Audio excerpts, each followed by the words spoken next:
Welcome on board the Rich Planet Starship, broadcasting from somewhere high above the Earth. I'm Richard D. Hall.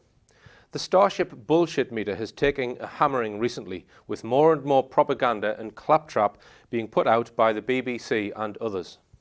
Starting this time with the head of MI6, Johnston, who made a rare speech, which has not happened for 100 years.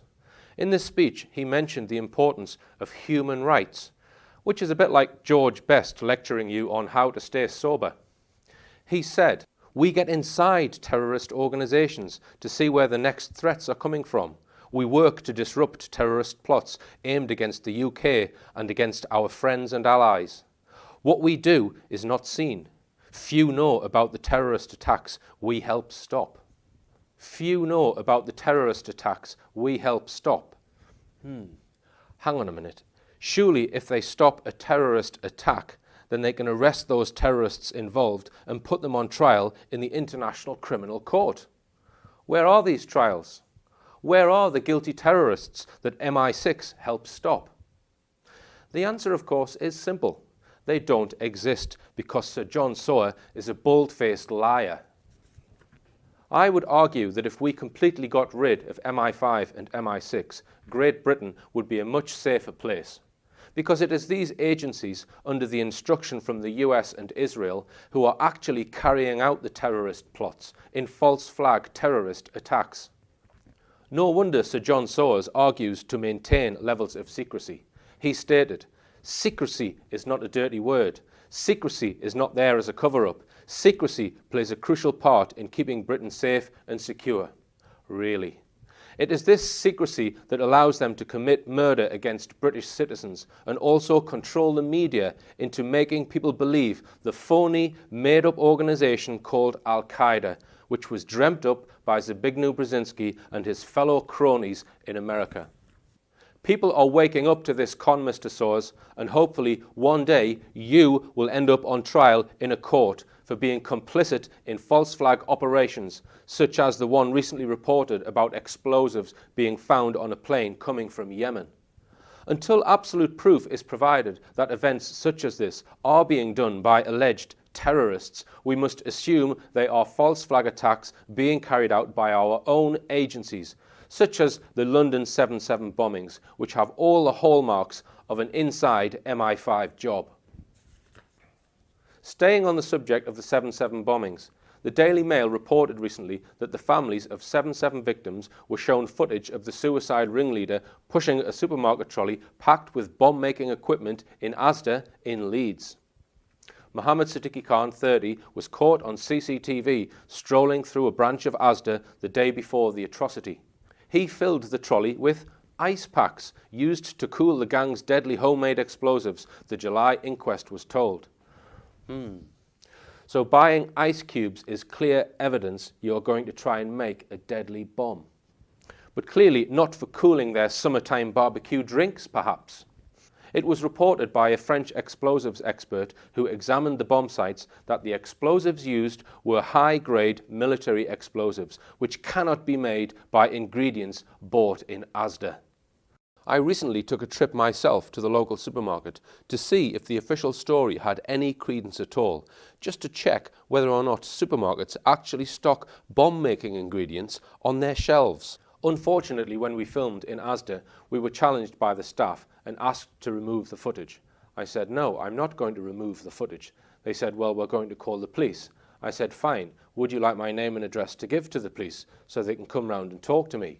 I then proceeded to walk out the store, and then one of the staff said to me, "You're going nowhere." And I said, "Really?" And I just walked out of the store. They then came and got my car registration number, and then they phoned the police. I later got a call from the police asking me whether I was going to use the footage. I said no, and I said I would be happy to delete the footage because I wasn't sure whether it was legal or not, but I've deleted the footage nonetheless. The police officer has informed me that Asda are writing to me, banning me from their store. Last week, I interviewed researcher Miles Johnston. Last year, Miles travelled to Norway to interview Dr. Rauni Kilde, who was the Chief Medical Officer of Finland. Rauni has written several best-selling books covering UFOs, out-of-body experiences, and mind control. Miles has very kindly allowed us to screen his work on the Starship, and what follows is the first half of the Rauni Kilde interview. We joined Rauni in her home in Sund in southern Norway. About my last book, the fifth book, about Our Secret Worlds. And it tells about my experiences in the paranormal, military reports of UFOs, and Finnish positive contacts with humanoids. Mind control technology affecting our consciousness, and microchips and the planned future for mankind. I had this lecture in Charlottesville in Virginia in April.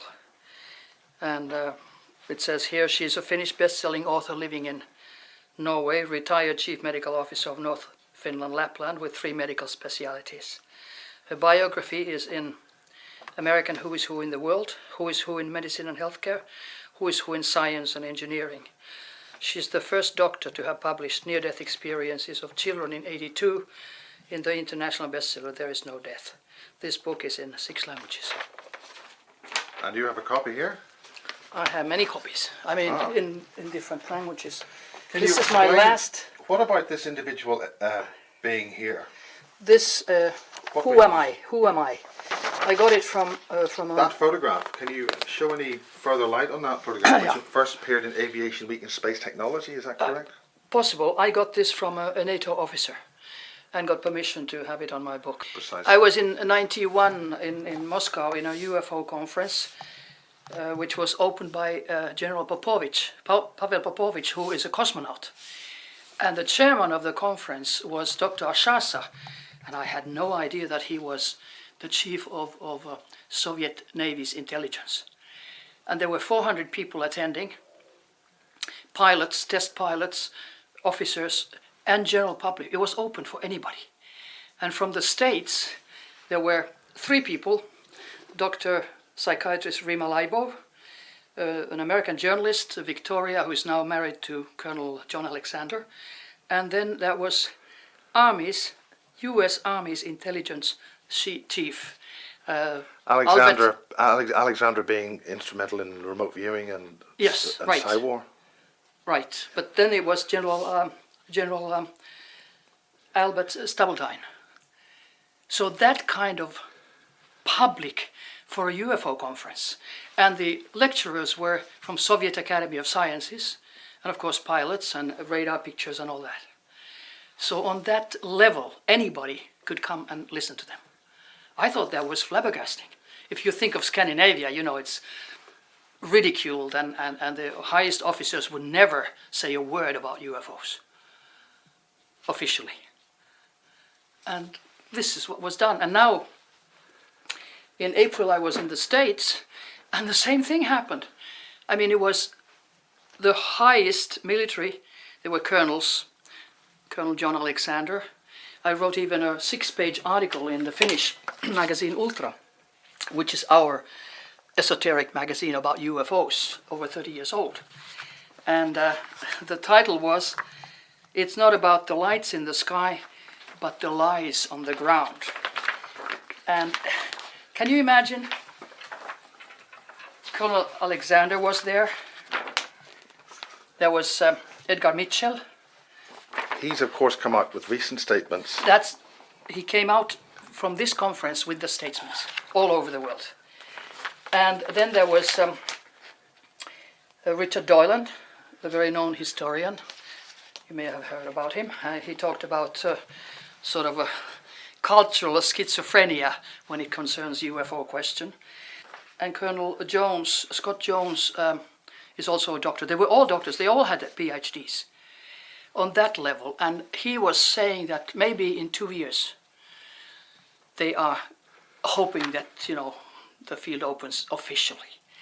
And Why? he mentioned... What's the background to that? Well, he was saying that now there's enough evidence, military evidence, which they can show. And he was mentioning that Norway could be one of the candidate countries where things come out. We'll see. What's the connection with Norway specifically that they would want to do that? I don't know. He didn't mention that, but I thought Norway is a NATO country. And Norway is very much involved with American military. So that could be that they don't want US to announce it. So who do they come to an ally, maybe. Yeah. But I have no idea. Do you if think there's this an will- ET facility within Norway? At I the can't US? say, but I do know that they have a lot of mountains in Norway, and they have military involvements inside the mountains. And we have one of the largest HARP type transmission systems That's in right. Norway. That's right. It's in outside of Tromsø, the biggest HARP type of thing, part of ASCAT system. What's that exactly? ASCAT system is the system going from Tromsø, first Svalbard, Tromsø, Kiruna in Sweden has the headquarters of the whole system, and then in Lapland, in Finnish Lapland, in Sodankylä. And you know, when they blast electromagnetic fields, so it goes through all of Europe. And do you think that's a form of mind control? Oh, it can be used for mind control, of course, like HARP.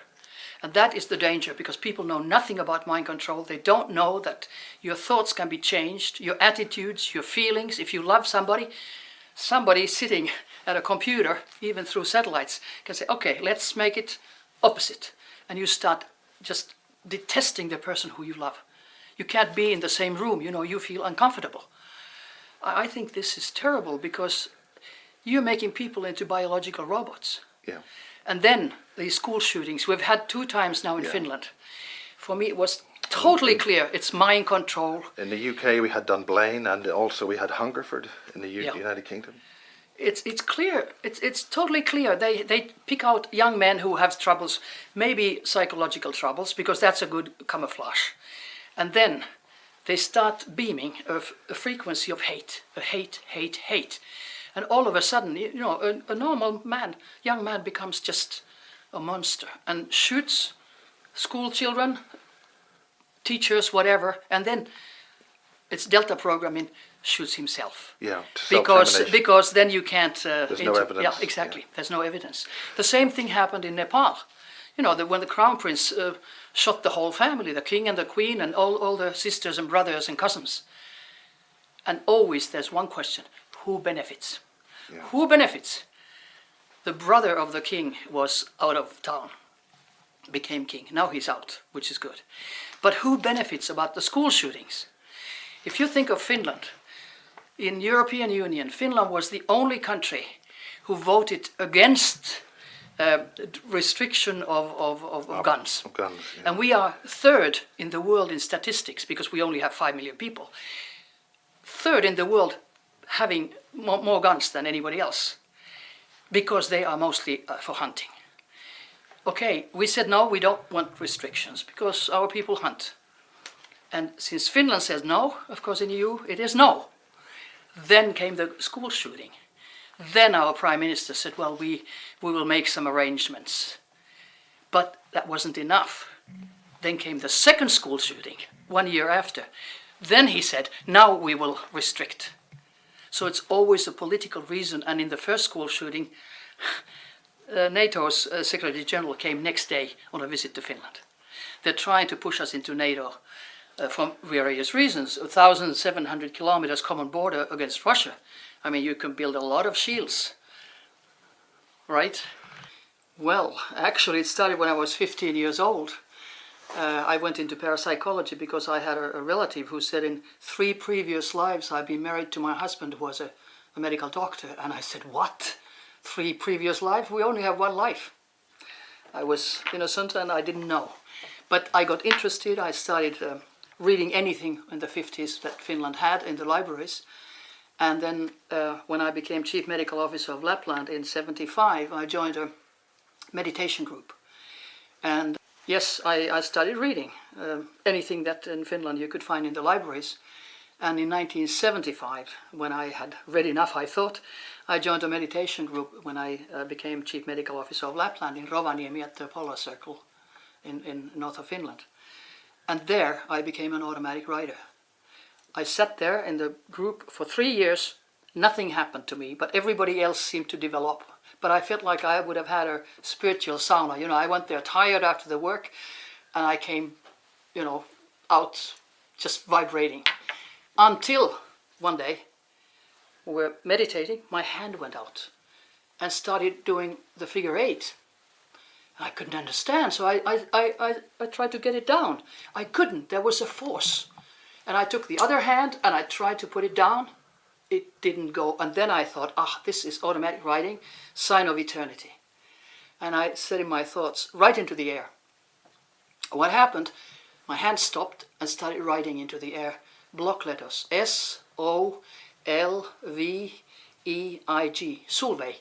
And it dropped. And that was the name of my relative who had died 2 months previously, who, when I was 15 years old, said, in 3 previous lives I've been married to my husband. I was shocked. And then after the next week, I took a pen and a pencil. I thought, if this happens again, and sure enough, my hand started going. So I said, go and write. I had pen and a pencil.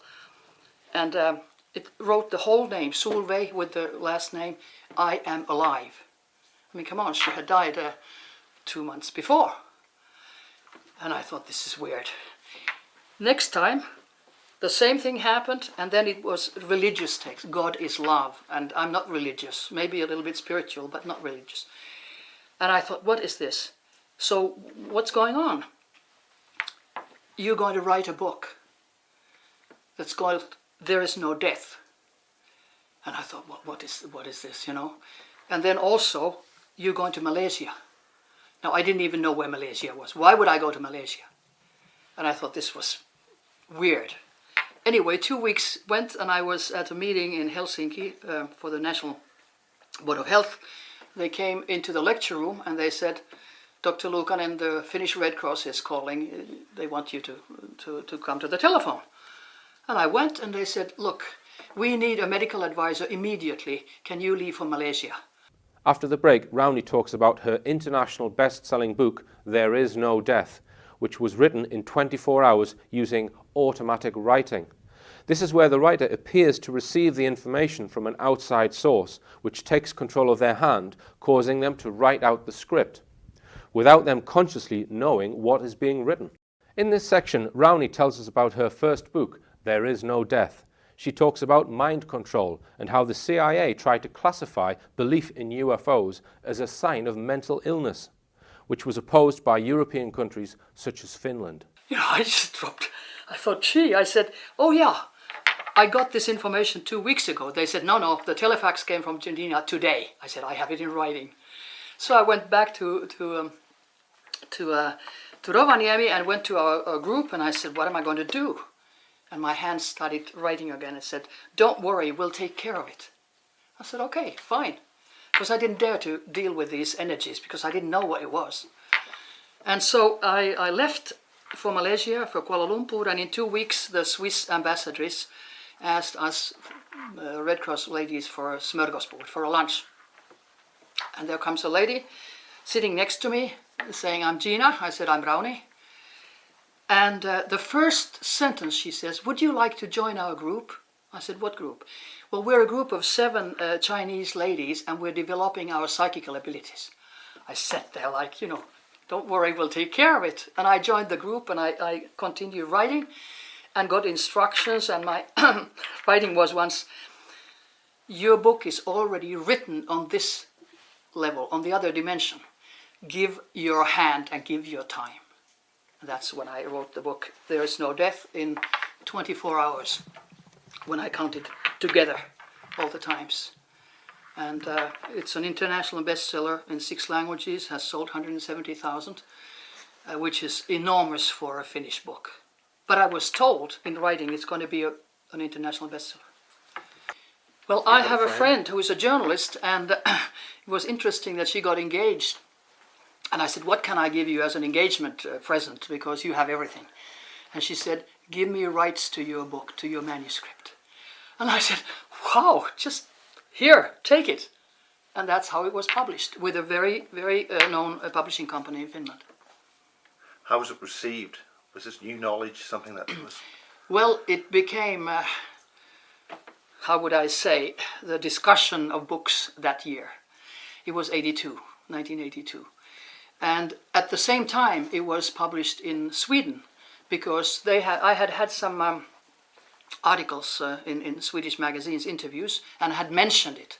So a publishing house from Sweden called me and said, can we have your book? But that was before I had finished it. I said, look, I'm writing my first book and it's not finished. It doesn't matter, we'll take it. It became #1 bestseller in Finland. It became #1 bestseller in Norway, #5 bestseller in Sweden, and then it's also in Danish and Icelandic and Spanish. And a lot of discussion because of my background. I mean, come on, I was Chief Medical Officer of Lapland. I was even How was it received by your colleagues? Colleagues didn't actually say much. They smiled I'm sure they talked behind my back. But one psychiatrist had called the Chief Medical Officer of Finland and said something that, you know, she must be crazy or whatever. But I had replaced him. I had been working in the National Board of Health, and for a very short time I had replaced him. So he knew. He said, just read the book. But I heard that it was forbidden in the psychiatric institutions in Finland. Interesting. Because if we look at Professor Mack, John Mack, I know in him. the United States, Yes. and the terrible trouble, I mean, he was effectively Yeah. put on trial. Yeah. How did you not get that kind of treatment? I don't know. I don't know. What was... One thing which I think is the difference between Finland and America. In America, they oppose anything of the paranormal. They have their CIA doctors who have been even putting the psychiatric manual for DSM, Diagnostic Manual for Psychiatric Disorders, and they make just about whole paranormal phenomena as a sign of mental illness until 1992. Even telepathy and contact with the energy of the dead was 50% of the diagnosis of schizophrenia. Now, there was so much opposition from Europe that in 1994, in the new Diagnostic Statistical Manual for Mental Disorders, #4, they had taken away that and said that UFO contacts and the paranormal are religious and spiritual problems, which they aren't actually either, but it's better than labeling a person schizophrenic. What? I think there was a lot of pressure from, at least in Europe, our psychiatry professor at the University of Helsinki, who was also a European Psychiatric Association's president, said personally to me, he's retired now, Kalle Akte, he said that we are not going to take that Diagnostic Statistical Manual at use in Finland. I said, why not? He said, it doesn't fit into our culture. It doesn't fit into the Scandinavian culture to make normal paranormal phenomena as schizophrenia. But it was induced. We had it. But now we're gone over more to the WHO labeling of diseases. There's a lot of opposition, and I don't think it is a coincidence. Doctors know nothing about healing except those doctors who treat patients with healing. And even Alexis Carrel, 1912, he got a Nobel Prize in medicine. He said that the power of the prayer is as demonstrable as the secretion of the glands. I myself wrote an article in '89 already with 5-6 pages of references in normal school medical research about healing, which is very positive. I was representing Finland at the Nordic chief medical officers meeting in the middle of 70s, and I was very surprised because I was adjutant to our chief medical officer, and they were dealing with paranormal.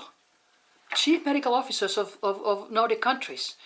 And he said to me, well, you give the views of Finland. I said, what? Whatever you know. I said, wow. And there I found out that the Swedish, at that time, chief medical officer was a little skeptical. The Danish was also, but Icelandic. He went full with research about that 41% of Icelanders have been claiming to have contact with the energy of the dead. Can you imagine? 41%! And at that time, Diagnostic Statistical Manual said that that's a sign of schizophrenia. So are 41% of Icelanders schizophrenic? No, of course not. Why Iceland? Because it's isolated. Today, 260,000 people. And you know, it's easy to sort of do research on them. And the horror... Is it anything to do with the volcanic activity, energies, different chemicals in the air, things like that? Could be. I don't know. They call it the island of the sagas. So maybe What's that? Saga. It's like fairy tales or whatever. And maybe when people live in an isolation with nature, like American Indians or the Sami people in northern Scandinavia, they feel the energies much better than we who live in cities. We just don't feel anything. I mean, you know, we're just going like this. And Iceland, I read it in the Finnish medical journal, and I was shocked that an American private company had bought the journals of Icelanders, the sick journals, medical journals of Icelanders, and they want the DNA, you know, information. Now a whole nation is sold to a private company who can then deal with, you know, do whatever with their DNA. What do you mean by genetic targeting or genetic tracking? Whatever. I don't know what the agenda is, but I think it's very scary. Very scary. So let us get on to how you got involved with even talking about mind control. What brought you to that point to well, you know, discuss I think I've thought about it myself. I think it's like steps. First was parapsychology, then I got interested in ufology, and then the next was mind control. But it's very dangerous, I've found out, especially in the States, to combine mind control and ufology. Because, of course, there's spaceships. I mean, there's absolutely military, you know, films and evidence, and not only films. I mean, they have alien bodies, and they have done autopsies, etc. in the States, and probably in Russia too. But there's also mind control technology, which makes people think that they have alien contacts. They hypnotize them from remote. And they can see. How does that work? Can you explain how that works? How they can do that? I'm not technically, you know, so knowledgeable, but let's put it this way: that through computers, and they can be directed to satellites, and they can be directed right to you. One of the things everybody has nowadays is a computer. That's right, but I'm talking about supercomputers, which have at least 180 trillion floating points in a second. In a second, when our brain is only 5,000 bits a second. We're no match to any computer. What time are you talking about when you say that kind of figure? This figure was the last one that I read about, and it was about a year ago I found it. But I'm sure NSA, National Security Agency in America, has much faster ones. Because when they give out information to the public, that's 30 to 50 years old. But this was official, you know, source where I got that. So how do you think that mechanism works in accessing a person? It shows white vans always parked near you. Neighbors are always involved somehow in surveillance and harassment. That's the routine. And so it can be from neighboring house, if you live in an apartment house, from neighboring house or a neighboring room, from the air, or from wherever, even from satellites. And how can you defend yourself against satellites? You can't. Well, I usually have only two. Okay. And number one is there's no death. Man is a mind, not a body. 87% of your brain is water, 70% of your body is water. Even doctors forget that. What holds it together? That's energy. You are an energy field. And when you die, you just leave your body, like in out-of-body experiences, near-death experiences. I've read the first medical article in a Finnish medical journal about near-death experiences in 1983 already. So you are absolutely an energy, and if you believe in Einstein, energy doesn't disappear, it only changes form. So you leave your body and you look at your body, and if you can't come back, you're dead. You've trained in doing that? Yes, I'm not trained by anybody, but I train myself. And it was... You have a nice story about that. Yes, actually it was in Rovaniemi, it was November, and it was dark. And I thought, well, I'm going to now try, because I had read books that you concentrate your energy from your feet and from your arms towards your heart and your brain. So I concentrated. And all of a sudden I started feeling vibrations in my body from feet up to the head in 5-6 layers. It was just like vibrating. And I thought, this is strange. And then a blackout. And I don't know if it was 1 second or 100th of a second. Blackout. I was floating above my body. In the same position, which was funny because I had my knees up. In the same position. And floating towards the ceiling. Of course, I had read about it, out-of-body experiences and how people, experience it. But I was looking down at my body and I thought, hey, wait a minute. I could see that my body's breathing was very slow. I worked as an anesthetist, for instance, so I can count 60 seconds without a clock. So I started counting. And I saw that my physical body was only breathing 10 times a minute when normal is 20 times a minute. And then I got worried and I thought, hey, what's the pulse? So I took the pulse of the physical with the astral body, which was, floating. And I started counting. It was 32 instead of 60, which is normal, when you're resting. Then I really got worried. I thought, hey, am I going to die? Is that body going to die? All my thoughts were in the astral body. Nothing was in the body. It was just like, old clothes. And when I thought, oh, am I going to die? I thought, oh, mother, help me. And my mother lived 800 kilometers down south in Helsinki. And when I said that in my mind, I was in a second in Helsinki at a big room, where I used to grow up. And I saw my mother and I saw my niece, who was about 5 years old. They were chatting. I couldn't hear what they were saying. I was just like a consciousness there. And I saw my mother was sewing a long dress with hands, and probably a gift to me or something. And then I thought, where is my sister? And all of a sudden, tick, I was at a cocktail party. I was looking. I saw my sister flirting with a family friend. I looked around. Where was her husband? No place. And then I thought, oh, I want to go home. And immediately, in a second, I was again 800 kilometers in Rovaniemi floating. Now I saw the floating astral body. It was like skim milk, without inside organs, which is interesting, and without sex. They don't. Your light body doesn't have sexual organs or inside organs. It's just light. And then I was floating like this and going like this, and I thought, gee, I'm going to get seasick. And then I thought, I better watch out that I don't throw up on this physical body, because then, I'll suffocate.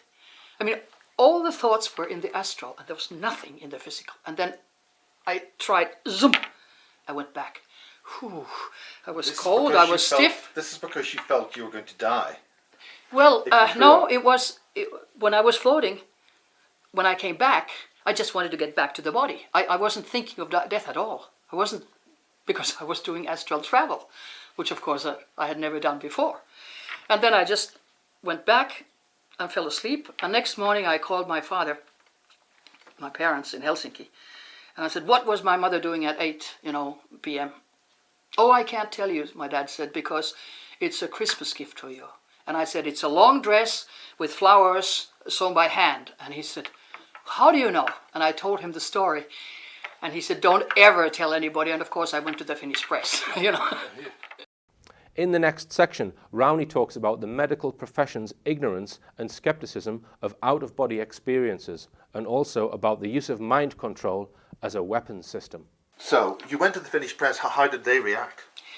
Well, I got a lot of interviews. I got about 30 letters a day from people who have had experiences but have never dared to say a word about it.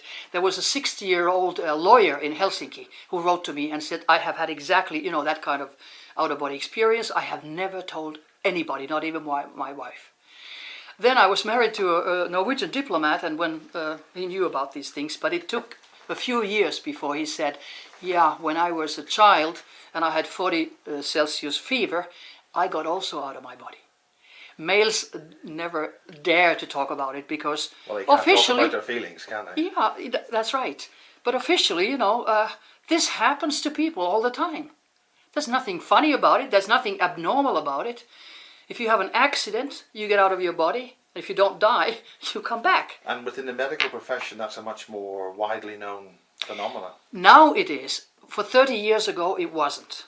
Near-death experiences were not. It was, and yet people have it all the time.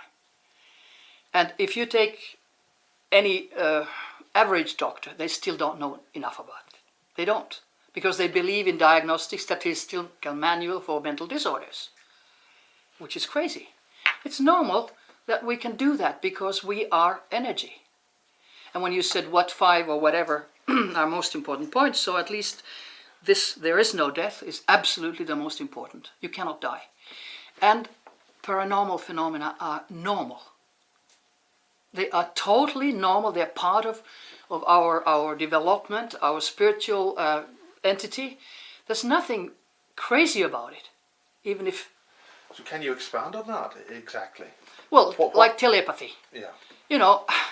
The thing with mind control is very bad because they call it synthetic telepathy. They can induce thoughts in you. They can induce voices in your head. And of course, voices in your head, that you're crazy, They can do that, and they have done that from, at least officially, from the Iraqi First War. They gave orders to soldiers straight into their head. Of course, they were guinea pigs. American soldiers? American, yeah, right. And if this technology... Did they use it on the enemy as well? Yes, in a way, because I always remember I was so shocked when I saw a picture when soldiers came from bunkers, Iraqi soldiers. They had bunkers and about 3-yard walls, They had drinks and food for 6 months.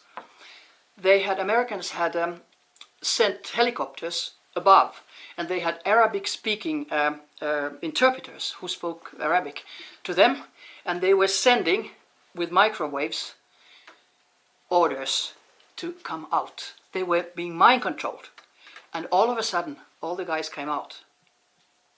With no reason at all. Nobody attacked physically. It was just done with mind control.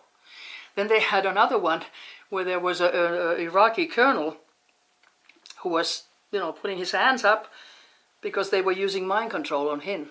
Nobody shot him. He came out and he was saying, I surrender. And there was nobody to surrender to because the helicopter went by. So it's incredible things you can do, and especially, this is a weapon, an incredible weapon of war. And in 1991 too, it was in Fort Bragg, there was an American colonel who gave a lecture about this, and it was publicized, and they call it synthetic telepathy. But then of course there is normal telepathy between animals and humans to other humans. And especially if you are close to somebody, like a mother and a child, there's so many stories of how they know what happens to the child on the other side of the globe. For instance, an accident, and the mother, feels it and things like that. So this is not anything abnormal. It's totally part of being a human being. And then we come to the most important question, I think, why are we here? What it is to be a human being on this planet. Why are we here? Why are we, some are brown, some are yellow, some are white, whatever. But we all have teeth and we have hair and we have 5 fingers. Why are we so scared when somebody does not have teeth, not 5 fingers? I'm talking about aliens. There are very, very, very many different races in the universe, and they don't look all like us. And why we're so afraid is that we are always fixing ourselves into the body instead of the energy. And you see the energy through the eyes. I mean, you look at anybody into the eyes and you feel. That's what we should do with all ETs and all life forms in the universe, because we're so limited that we think that everybody should be like us. We say there's no life on some planets because there is no water, because there's no oxygen. We need the water and oxygen. There are races that don't. I've written in my last book, Secret Worlds, because I get a lot of mail from people who have contacts, and they always say that it's relieving to be able to talk to somebody who doesn't ridicule.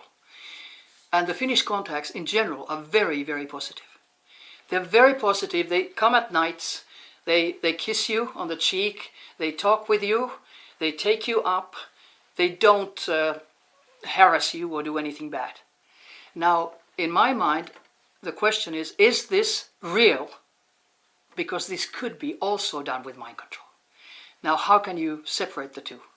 Can you name any mind control projects that would be able to do that? I have a whole list I can show to you in a minute. It's a 1 page. Of course, they tried with Mac Ultra, Naomi, and all these when that was already in the 50s. But they are doing it. What names again? I didn't quite catch that. Like Mac Ultra, that was the MK Ultra. Yes. Yeah, MK Ultra, MK Naomi, Rainbow, and whatever. But I have a whole list written down. Okay. And of course, if you think what the technology was in 1950s, think what it is 2009. A lot happened in the 50s or the late 40s.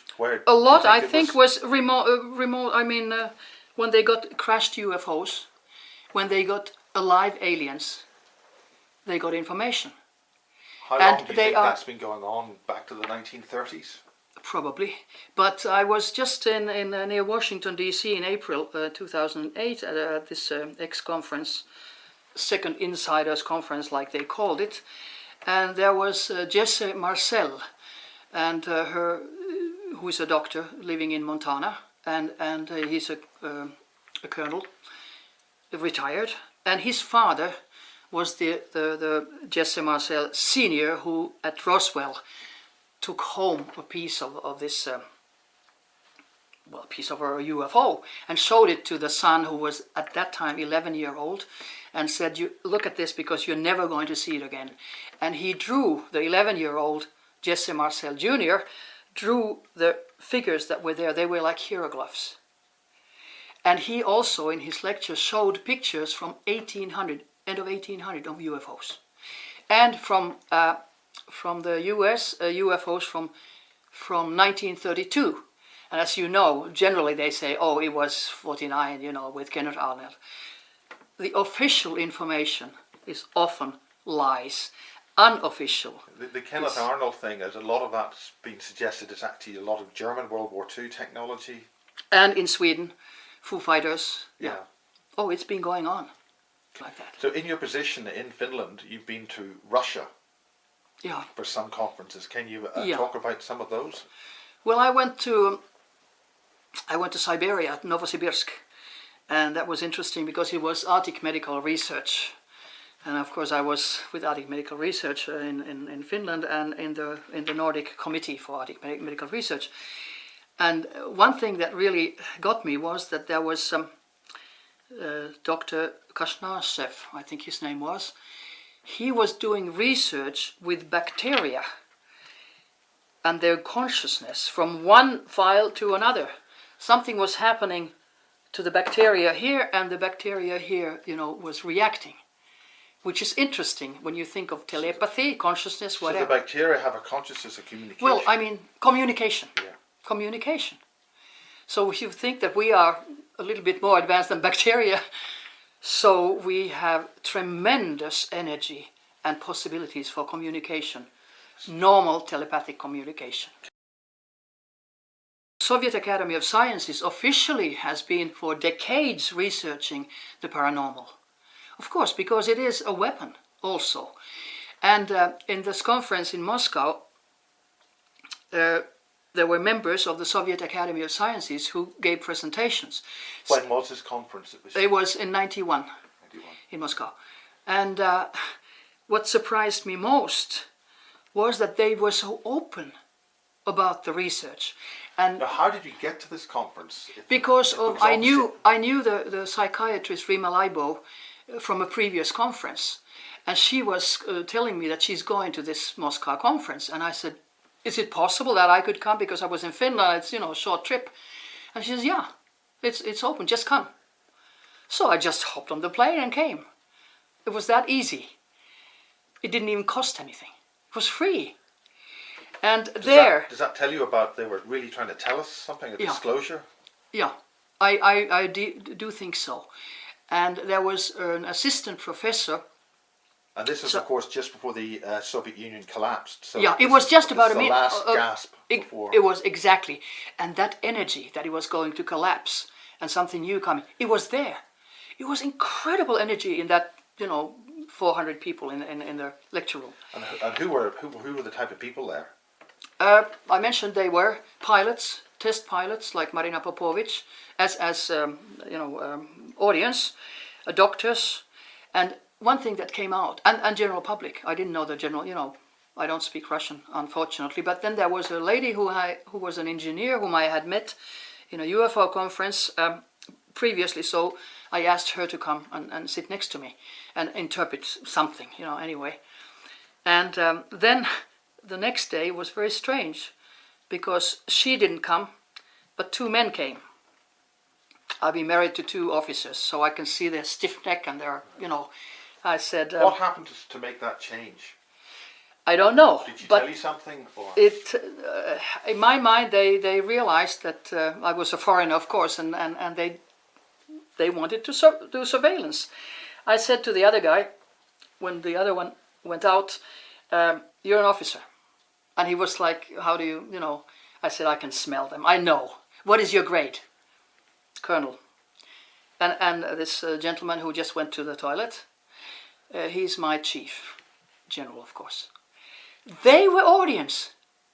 And after that, I couldn't go anywhere alone. They said, oh, no, we'll escort you to the hotel and whatever. Which actually was good, because I was alone in Moscow and I didn't think anything could have happened.